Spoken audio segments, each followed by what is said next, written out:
ಪ್ರಕಾರ ನಡೆಯುವಂತಹ ಯಾವುದೇ ಪ್ರಕ್ರಿಯೆಗಳಿಗೆ ಅವರು ಅಡ್ಡಿ ಮಾಡಲಿಕ್ಕೆ ಸಿದ್ಧರಿಲ್ಲ. ಒಬ್ಬ ಜವಾಬ್ದಾರಿಯುತ ಜನಪ್ರತಿನಿಧಿಯಾಗಿ ಮತ್ತು ಒಬ್ಬ ಜವಾಬ್ದಾರಿಯುತ ನಾಗರಿಕನಾಗಿ ಕಾನೂನಿಗೆ ಎಲ್ಲ ರೀತಿಯ ಗೌರವವನ್ನು ಅವರು ಕೊಡ್ತಾರೆ. ಇಲ್ಲಿ ಇಷ್ಟು ಜನ ಸೇರಿದರೆ ಅವರ ಮೇಲಿನ ಪ್ರೀತಿಯಿಂದ ಸೇರಿದ್ದಾರೆ ಅಷ್ಟೇ ಹೊರತು ಯಾವುದೇ ಗೊಂದಲಗಳನ್ನು ಮಾಡಲಿಕ್ಕೆ ಗಲಾಟೆ ಮಾಡುವ ಉದ್ದೇಶದಲ್ಲ. ಅವರು ಸಾಮಾನ್ಯ ಕಾರ್ಯಕರ್ತರ ಮನಸ್ಸಿನಲ್ಲಿ ಯಾವ ಸ್ಥಾನವನ್ನು ಸಂಪಾದಿಸಿದ್ದಾರೆ ಅಂತ ಹೇಳುವಂಥದ್ದು ಇದರಿಂದ ಗೊತ್ತಾಗ್ತದೆ. ಅವರು ಎಲ್ಲದಕ್ಕೂ ಸಿದ್ಧರಿದ್ದಾರೆ. ಕಾನೂನಿನ ಪ್ರಕಾರ ಬಂಧನ ಮಾಡಿದ್ರೆ ಅವರು ಬಂಧನಕ್ಕೂ ಸಿದ್ಧರಾಗಿದ್ದಾರೆ. ಎಲ್ಲ ವಿಚಾರಗಳಿಗೂ ಅವರಿಂದ ಯಾವ ಆಕ್ಷೇಪಗಳು ಇಲ್ಲ, ಅಡ್ಡಿಯೂ ಇಲ್ಲ.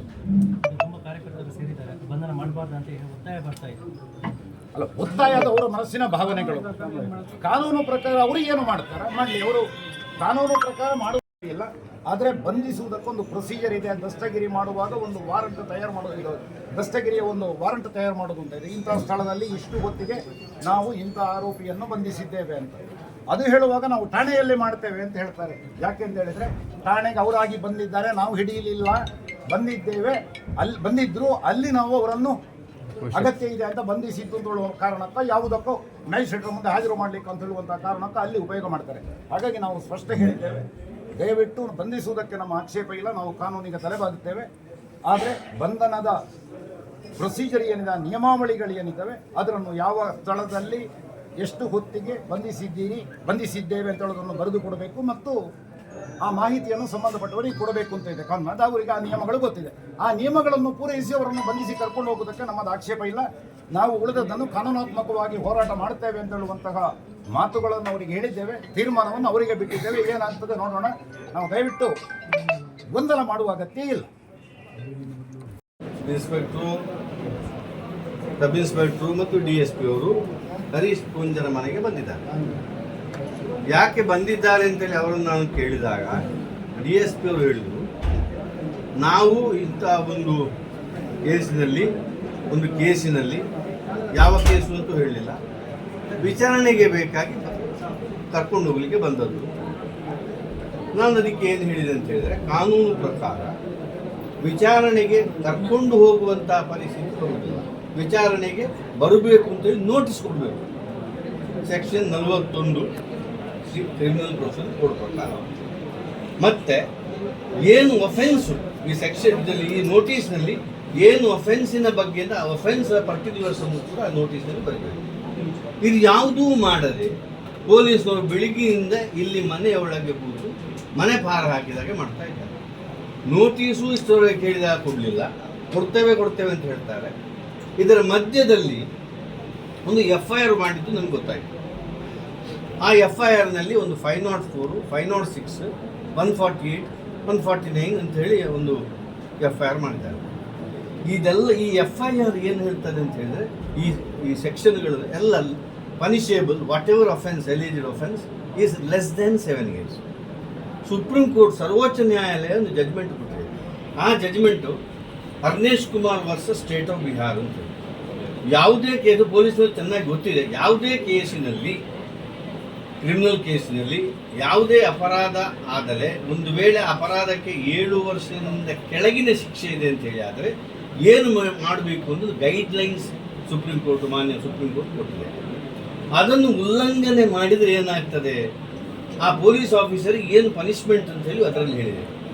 ಪೊಲೀಸ್ನವರಿಗೆ ಒಂದು ವೇಳೆ ಮ್ಯಾಜಿಸ್ಟ್ರೇಟರನ್ನು ಮಿಸ್ಲೀಡ್ ಮಾಡಿ ಅಥವಾ ಯಾವುದೇ ಒಂದು ರಿಪೋರ್ಟ್ ಹಾಕಿ ಮ್ಯಾಜಿಸ್ಟ್ರೇಟರಿಂದ ಆಥರೈಸೇಷನ್ ತೆಕ್ಕೊಳ್ಳುವಾಗ ಅದರಲ್ಲಿಯೂ ಏನಾದರೂ ಕಾನೂನು ಬಾಹಿರ ಕೆಲಸ ಮಾಡಿದ್ರು ಅದು ಕೂಡ ಕಾನೂನು ಉಲ್ಲಂಘನೆ, ಸುಪ್ರೀಂ ಕೋರ್ಟ್ ಆದೇಶ ಉಲ್ಲಂಘನೆ.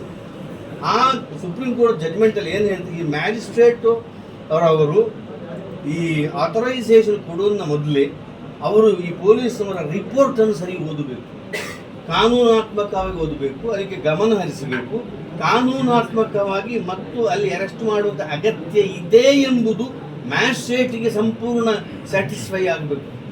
ಮ್ಯಾಜಿಸ್ಟ್ರೇಟ್ ಅದನ್ನು ಪೊಲೀಸ್ನವರಿಗೆ ಆಥರೈಸೇಷನ್ ಕೊಡ್ಬೋದು. ಇದು ಯಾವ ಪ್ರೊಸೀಜರೂ ಮಾಡದೆ ಯಾವುದೋ ರಾಜಕೀಯ ಒತ್ತಡಕ್ಕೆ ಬಣಿದು ಇಷ್ಟು ಹೈ ರ್ಯಾಂಕ್ ಆಫೀಷಿಯಲ್ಸು ಬಂದಿದ್ದಾರೆ. ಒಂದು ವೇಳೆ ತನಿಖೆಗೆ ಬನ್ನಿ ಅಂತೇಳಿ ಹೇಳಿದ್ದು ಸರಿ, ಬಾಯಲ್ಲಿ ಹೇಳುವ ತನಿಖೆಗೆ ಬನ್ನಿ ಅಂತ ಹೇಳಿ ಒಬ್ಬ ಪೊಲೀಸ್ ಕಾನ್ಸ್ಟೇಬಲ್ನ ಮುಖಾಂತರ ಇವರಿಗೆ ನೋಟಿಸ್ ಕಳಿಸ್ಬೋದಿತ್ತು. ಅದು ಕೂಡ ಮಾಡಲಿಲ್ಲ. ಆಗಿಂದ ಇಲ್ಲಿವರೆಗೆ ಎಷ್ಟು ಸಾಧಾರಣ ಒಂದು 5 ಗಂಟೆ ಆಗಿರ್ಬೋದು, ಪೊಲೀಸ್ನವರು ಇಲ್ಲಿಯೇ ಕೂತಿದ್ದಾರೆ. ಈ ಥರ ಮಾಡಿದರೂ ಕೂಡ ಇದು ರಾಂಗ್ಫುಲ್ ರಿಸ್ಟ್ರೈಂಟ್ ಆ್ಯಂಡ್ ಡಿಟೆನ್ಷನ್ ಅಂತಲೂ ಪೊಲೀಸ್ನವರು ಮಾಡಿದಾಗ ಆಗ್ತದೆ. ಗೃಹ ಬಂಧನದಲ್ಲಿ ಇಟ್ಟಾಗೆ ಮಾಡ್ತಾ ಇದ್ದಾರೆ. MLA ಅವರು ಅವರ ಕೆಲಸ ಮಾಡದ ಹಾಗೆ ಮಾಡ್ತಾ ಇದ್ದಾರೆ. MLA ಅವರು ಅವರ ಕ್ಷೇತ್ರದಲ್ಲಿ ಏನೇನು ಕುಂದುಕೊರತೆಗಳಿಗೆ ಮಳೆ ಬರ್ತದೆ, ಬೇರೆ ಬೇರೆ ಕಾರಣಗಳನ್ನು ತೊಂದರೆಯಲ್ಲಿದ್ದಾರೆ, ಅದರ ಬಗ್ಗೆ ನೋಡದ ಹಾಗೆ ಮನೆಯಲ್ಲಿಯೇ ಕೂಡಿ ಹಾಕಿದ ಹಾಗೆ ಮಾಡಿದ್ದಾರೆ MLA ಅವರನ್ನು ಈ ಪೊಲೀಸ್ನವರು. ಆದ ಕಾರಣ ಇದು ಕೂಡ ಅವರು ಮಾಡುವಂಥ ತಪ್ಪು. ಇದರಲ್ಲಿ ಪೊಲೀಸ್ನವರ ಮೇಲೆಯೂ ಕೂಡ ಕಾನೂನಾತ್ಮಕವಾದಂತಹ ಆಕ್ಷನ್ ತೆಗೆದುಕೊಳ್ಳಲಿಕ್ಕೆ ವ್ಯವಸ್ಥೆ ಇದೆ. ಯಾಕೆಂದರೆ ಗೃಹ ಬಂಧನ ಇಡಲಿಕ್ಕೆ ಅವರಿಗೆ ರೈಟೇ ಇಲ್ಲ. FIR ಆದ ತಕ್ಷಣ ಅರೆಸ್ಟ್ ಮಾಡಬೇಕಾಗಿಲ್ಲ. ನಾನೀಗ ಹೇಳಿದಂತೆ in a case where actually punishable less than 7 years ಆಯ್ತಾ. ಆಗಿರುವಾಗ ಇವರು ಮಾಡುವಂಥದ್ದು ಈಗ ಸಂಪೂರ್ಣ ಕಾನೂನು ಬಾಹಿರದ ಕೆಲಸ. ಯಾವುದೋ ಒತ್ತಡಕ್ಕೆ ಮಣಿದು ಈ ಪೊಲೀಸವರು ಇಲ್ಲಿಯೇ ಕೂತಿದ್ದಾರೆ. ಆದ ಕಾರಣ ಇದನ್ನು ಕಾನೂನಾತ್ಮಕವಾಗಿ ನಾವು ಹೋರಾಟ ಮಾಡ್ತೇವೆ. ಅವ್ರ ಹತ್ರ ಈಗಲೂ ಕೂಡ ಕೇಳಿದ್ದೇನೆ, ನೋಟಿಸ್ ಕೊಡಿ, ತನಿಖೆಗೆ ಹಾಜರಾಗಬೇಕು, ನೋಟಿಸ್ ಕೊಡಿ ಅಂತೇಳಿ. ಈಗ ಫಾರ್ ಎಕ್ಸಾಂಪಲ್ ನಿಮಗೆ ಗೊತ್ತಿರ್ಬೋದು, ಕೇಜ್ರಿವಾಲ್ನ ಕೇಸಿನಲ್ಲಿ 9 ಸಲ ನೋಟಿಸ್ ಕೊಟ್ಟಿದ್ದಾರೆ, ಹೌದಾ? ಹಾಗೆ ಬೇರೆ ಬೇರೆ ಕೇಸಿನಲ್ಲಿ ರಾಜಕೀಯದವರಿಗೆ ನೋಟಿಸ್ ಕೊಡ್ತಾರೆ. ಹಾಗಾದರೆ ನೋಟಿಸ್ ಇಲ್ಲದೆ ಅರೆಸ್ಟ್ ಮಾಡಿದರೆ ಇಲ್ಲೀಗಲ್ ಅಂತ ಹೇಳೋದು ಸುಪ್ರೀಂ ಕೋರ್ಟ್ ಹೇಳ್ತಾರೆ. Detention or arrest should not be illegal. If it is illegal you shall be released on bail immediately ಅಂತ ಹೇಳ್ತಾರೆ. So all these things what they are doing absolutely ultra virus of law and constitutional provision and privilege to the representative of the people. So this is absolutely condemnable. ಏನು notice ಕೊಟ್ಟು ಹೋದ್ರೆ ಇವಾಗ ಮತ್ತೆ ಈಗ ಕೊಟ್ಟಿಲ್ಲ, ಇನ್ನು ಕೂಡ ಕೊಡ್ತೇವೆ, ಏನು ಕೊಟ್ಟಿಲ್ಲ. DSP ಅವರು ಹೇಳಿದ್ದನ್ನೇ, ನಾನು ನಿಮ್ಮನ್ನು ಅರೆಸ್ಟ್ ಮಾಡಲಿಕ್ಕೆ ಬಂದಿಲ್ಲ, ನೀವು ತನಿಖೆಗೆ ಬರಬೇಕು ಅಂತೇಳಿ ಕರೀಲಿಕ್ಕೆ ಬಂದದ್ದು. ಅದಕ್ಕೆ ಅವರು ಹೇಳಿದ್ರು, ಕರೀಲಿಕ್ಕೆ ಹೀಗೆ ಬಾಯಲ್ಲಿ ಕರೆಯುವುದು ಅದೇನಾದರೂ ಬೇರೆ ಫಂಕ್ಷನ್ ಅಲ್ಲ, ನೀವು ಕಾನೂನಾತ್ಮಕವಾಗಿ ನೋಟಿಸ್ ಕೊಡಿ ಅಂತ ಕೇಳಿದ್ರು. ಆಯ್ತು, ನಾನು ಕೊಡ್ತೇನೆ ಅಂತೇಳಿ ಹೊರಗೋಗಿದ್ದೆ. ಇನ್ನು ಇಷ್ಟರವರೆಗೆ ಇನ್ನೂ ಕೊಟ್ಟಿಲ್ಲ.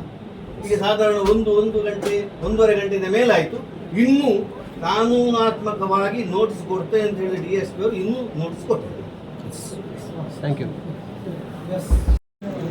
ಯಾವನೋ ಒಬ್ಬ ಅಮಾಯಕನನ್ನು ಕಾರಣ ಇಲ್ಲದೆ ಸುಳ್ಳು ಹೇಳಿ ಠಾಣೆಗೆ ಕರ್ಕೊಂಡು ಹೋಗಿ ಜಾಮೀನು ನೀಡಲಾಗದಂತಹ ಅಪರಾಧಗಳ ಪ್ರಕರಣವನ್ನು ಅವನ ಮೇಲೆ ದಾಖಲಿಸಿ ಜೈಲಿಗೆ ಕಟ್ಟುವ ಸಂದರ್ಭ ಬಂದಾಗ ಕಾರ್ಯಕರ್ತನ ರಕ್ಷಣೆಯ ದೃಷ್ಟಿಯಿಂದ ಮತ್ತು ಅವನ ಅಮಾಯಕ ಅಂತ ಹೇಳುವುದನ್ನು ತಿಳಿ ಹೇಳುವುದಕ್ಕೆ ಬೇಕಾಗಿ ಶಾಸಕರು ಠಾಣೆಗೆ ಹೋದರೆ ಅವರ ಮೇಲೆಯೇ ಕೇಸನ್ನು ದಾಖಲು ಮಾಡುವಂತಹದ್ದು. ಇದು ಅತ್ಯಂತ ನಾಚಿಕೆಗೇಡಿನ ಸಂಗತಿ. ಆಮೇಲೆ ಅದಕ್ಕೆ ಇಡೀ ಸಮಾಜ ಪ್ರತಿಭಟನೆ ಮಾಡಿದರೆ, ಮರು ದಿವಸ ಪ್ರತಿಭಟನೆ ಆಯಿತು. ಆ ಪ್ರತಿಭಟನೆ ಮಾಡಿದ್ದಕ್ಕೆ ಮತ್ತೊಮ್ಮೆ ಸಾವಿರಾರು ಜನ ಸೇರಿದ್ರು ಕೂಡ ಶಾಸಕರ ಒಬ್ಬರ ಹೆಸರು ಮತ್ತು ಇತರರು ಬೇರೆ ತಮಗೆಲ್ಲ ಗೊತ್ತಿದೆ, ತುಂಬ ಜನ ನಾಯಕರು ಇದ್ದರು, ಆದರೆ ಯಾರ ಹೆಸರನ್ನು ನಮೂದಿಸದೆ ಕೇವಲ ಹರೀಶ್ ಪೂಂಜಾ ಮತ್ತು ಇತರರು, ಅಂದರೆ ಹರೀಶ್ ಪೂಂಜಾರವರ ಮೇಲೆ ಕೇಸನ್ನು ದಾಖಲು ಮಾಡಿ ಅವರನ್ನು ಹೇಗಾದರೂ ಮಾಡಿ ಜೈಲಿಗೆ ಕಳಿಸಬೇಕು ಮತ್ತು ಅವರ ಜೊತೆಗೆ ಯಾರು ಬೆಂಬಲವನ್ನು ನೀಡುತ್ತಾ ಇದ್ದಾರೆ ಅಂತಹ ಕಾರ್ಯಕರ್ತರನ್ನು ಬೆದರಿಸುವಂತಹ ಷಡ್ಯಂತ್ರ ಇದು. ಆದರೆ ಅತ್ಯಂತ ನೋವಿನ ಸಂಗತಿ ಏನು ಅಂತ ಹೇಳಿದರೆ, ಕಾನೂನಿನ ರಕ್ಷಣೆಯನ್ನು ಮಾಡಬೇಕಾದಂತಹ ಪೊಲೀಸ್ ಇಲಾಖೆ ಈ ರಾಜಕೀಯ ಒತ್ತಡಕ್ಕೆ ಒಳಗಾಗಿ ಅಮಾಯಕರ ಮೇಲೆ ಕೇಸನ್ನು ದಾಖಲು ಮಾಡುವಂಥದ್ದು, ಒಬ್ಬ ಜನಪ್ರತಿನಿಧಿಯ ಮೇಲೆ ಅನಗತ್ಯವಾಗಿ ಪ್ರಕರಣವನ್ನು ದಾಖಲು ಮಾಡುವಂತಹದ್ದು ಯಾರು ಕೇಳದಂತಹ ವಿಚಾರ. ರಹಿತ ಘಟನೆಗಳಿಗೆ ಅವಕಾಶ ಕೊಡದೆ ಶಾಂತಿಯಲ್ಲಿ ಕಾರ್ಯಕರ್ತರಿದ್ದಾರೆ. ಆದರೆ ವಿನಾಕಾರಣ ಪೊಲೀಸ್ ಇಲಾಖೆ ಮತ್ತು ಪೊಲೀಸ್ ಅಧಿಕಾರಿಗಳು ಸಮಯವನ್ನು ಎಳೆಯುತ್ತಾ ಇರುವಂತಹದ್ದು ನನಗೆ ಸ್ಪಷ್ಟವಾಗಿ ಕಂಡು ಬರ್ತಾ ಇದೆ. ಬೆಳಗ್ಗಿನಿಂದ ಈ ತನಕ ಒಂದು ನೋಟಿಸ್ ಕೊಡಲಿಕ್ಕೆ ಇಷ್ಟು ಹೊತ್ತಿನ ಅಗತ್ಯವಿಲ್ಲ. ನೋಟಿಸ್ ಕೊಟ್ಟು ಯಾವತ್ತೂ ಹೋಗಬಹುದಿತ್ತು. ಅದು ಮಾಡದೆ ಇಲ್ಲಿಯೇ ಕಾದು ಕುಳಿತಿದ್ದಾರೆ. ಸುಮಾರು 100 ಜನಕ್ಕಿಂತ ಮೇಲ್ಪಟ್ಟು ಪೊಲೀಸರನ್ನು ಕರೆಸ್ತಾರೆ ಅಂತೇಳಿ. ಆದರೆ ಇದರ ಹಿಂದೆ ಇರುವಂತಹ ಹುನ್ನಾರ ಏನು? ಕಾನೂನಿಗೆ ಈ ರಾಜ್ಯದಲ್ಲಿ ಇವತ್ತು ಗೌರವ ಇಲ್ಲವೇ ಅಂತ ಹೇಳುವಂತಹ ಪ್ರಶ್ನೆ ಬರ್ತದೆ. ಹಾಗಾಗಿ ನಾವು ಅವರಿಗೆ ಸ್ಪಷ್ಟವಾಗಿ ಹೇಳಿದ್ದೇವೆ, ನಿಯಮಗಳನ್ನು ಪಾಲಿಸಿ ನೀವು ಶಾಸಕರನ್ನು ಬಂಧನ ಮಾಡುವುದಿದ್ರೆ ನಮ್ಮ ಯಾವುದೇ ಅಡ್ಡಿ ಇಲ್ಲ. ನಾವು ನಿಮ್ಮ ಮೇಲೆ ಕಾನೂನು ಪ್ರಕಾರ ಏನು ಕ್ರಮಗಳನ್ನು ತಗೊಳ್ಬೇಕಂತಂದ್ರೆ ನಾವು ತಗೊಳ್ತೇವೆ ಅಷ್ಟೇ, ಯಾವುದೇ ಅಡ್ಡಿ ಇಲ್ಲ. ಆದರೆ ನಿಯಮಗಳನ್ನು ಪಾಲನೆ ಮಾಡದೆ ನೀವು ಬಂಧಿಸುವಂಥದ್ದು ಸಾಧ್ಯ ಇಲ್ಲ ಅಂತ ಹೇಳೋದನ್ನು ಅವರ ಗಮನಕ್ಕೆ ತಂದಿದ್ದೇವೆ. ಇನ್ನು ಮುಂದೆ ಅವರು ಏನು ಮಾಡ್ತಾರೆ ಅಂತ ಹೇಳೋದನ್ನು ನಾವು ಕಾದು ನೋಡಬೇಕು. ಅಲ್ಲ, ಎಲ್ಲರೂ ಅಷ್ಟೇ, ನಮ್ಮ ನಾಯಕರುಗಳಾಗಲಿ ವಕೀಲರುಗಳಾಗಲಿ ನಾವು ಎಲ್ಲರೂ ಹೇಳುವಂಥದ್ದು ಕಾನೂನಿಗೆ ಸರಿಯಾಗಿ ನಾವು ನಡ್ಕೊಳ್ತೇವೆ. ನೀವು ಕಾನೂನಿನ ಪ್ರಕಾರ ಕ್ರಮಗಳನ್ನು ಕೈಗೊಳ್ಳಿ. ಪೊಲೀಸರಿಗೆ ಅದನ್ನೇ ಹೇಳಿದ್ದೇವೆ, ಆಗಿನಿಂದ ಬೆಳಗ್ಗಿನಿಂದ ಅದೇ ಹೇಳ್ತಾ ಇದ್ದೇವೆ. ಆದರೆ ಅದನ್ನು ಅವರು ಕೇಳಲಿಕ್ಕೆ ಸಿದ್ಧರಿಲ್ಲ. ಬೇರೊಂದು ರೀತಿಯಲ್ಲಿ ಏನೋ ಒಂದು ರೀತಿಯಲ್ಲಿ ನಮ್ಮ ಹಾದಿ ತಪ್ಪಿಸುವಂತಹ ಪ್ರಯತ್ನವನ್ನು ಮಾಡ್ತಾ ಇದ್ದಾರೆ. ನೀವು ನಿರೀಕ್ಷಣಾ ಜಾಮೀನಿಗೆ ಅರ್ಜಿ ಹಾಕಿದ್ದೀರಾ? ನಿರೀಕ್ಷಣಾ ಜಾಮೀನಿಗೆ ಅರ್ಜಿ ಹಾಕುವುದನ್ನು ಶಾಸಕರು ತೀರ್ಮಾನ ಮಾಡಬೇಕು. ಅವರ ಮೇಲೆ ಪ್ರಕರಣ ದಾಖಲಾಗಿರುವಾಗ ಮಾಡಬೇಕಾಗಬೇಕು ಅಂತ ಹೇಳುವಂಥದ್ದು. ಯಾಕಂದರೆ ಈಗ ಮೊನ್ನೆ ದಾಖಲಾದದ್ದು ಅದು ಇನ್ನೂ ಅವರ ಮೇಲಿರುವ ಪ್ರಕರಣ ಆದ ಕಾರಣ ಜನಪ್ರತಿನಿಧಿಗಳ ನ್ಯಾಯಾಲಯಕ್ಕೆ ಹೋಗ್ತದೆ. ಇನ್ನೂ ಬಹುಶಃ ಅಲ್ಲಿಗೆ ಪ್ರಕರಣದ FIR ಅದರ ಪ್ರೊಸೀಜರ್ ಆಗಿ ಅಲ್ಲಿಗೆ ತಲುಪಿದ ಅಂತ ಹೇಳುವಂಥದ್ದು ಗೊತ್ತಿಲ್ಲ. ಅಲ್ಲಿ ನೋಡಿ ಮಾಡುವಂತಹ ಕೆಲಸವನ್ನು ಅಲ್ಲಿ ಮಾಡ್ತಾರೆ. ನಾವು ಇಲ್ಲಿ ಹಾಕ್ಲಿಕ್ಕೆ ಆಗೋದಿಲ್ಲ. ಖಂಡಿತವಾಗಿ ಕಾನೂನನ್ನು ಮೀರಿ ನಾವು ನಡೀಲಿಕ್ಕೆ ನಾವು ತಯಾರಿಲ್ಲ, ಶಾಸಕರು ತಯಾರಿಲ್ಲ. ಕಾನೂನಿನ ಪ್ರಕಾರ ಅವರು ಬರಲಿ, ಬಂಧನಕ್ಕೆ ನಮಗೇನಿಲ್ಲ. ಕಾನೂನಿಗೆ ಗೌರವವನ್ನು ಕೊಡ್ತೇವೆ ನಾವು. ಕಾನೂನನ್ನು ಮೀರಿ ಅವರು ಬಂಧನ ಮಾಡಿದರೆ ಅವರ ವಿರುದ್ಧ ಕಾನೂನು ಪ್ರಕಾರ ಕ್ರಮ ತಗೊಳ್ತೇವೆ. ನಾವು ಏನು ತಗೊಳ್ಬೇಕಾದ್ರೂ ಅಂತ ತಗೊಳ್ತೇವೆ. ನಿಮ್ಮ ಹೆಸರು ನಿಮ್ಮ ಪೂರ್ತಿ ಹೆಸರು? ನಾನು ಸುಬ್ರಹ್ಮಣ್ಯ ಕುಮಾರ್ ಅಗರ್ತ ಅಂತ, ಬೆಳ್ತಂಗಡಿಯಲ್ಲಿ ನ್ಯಾಯವಾದಿ.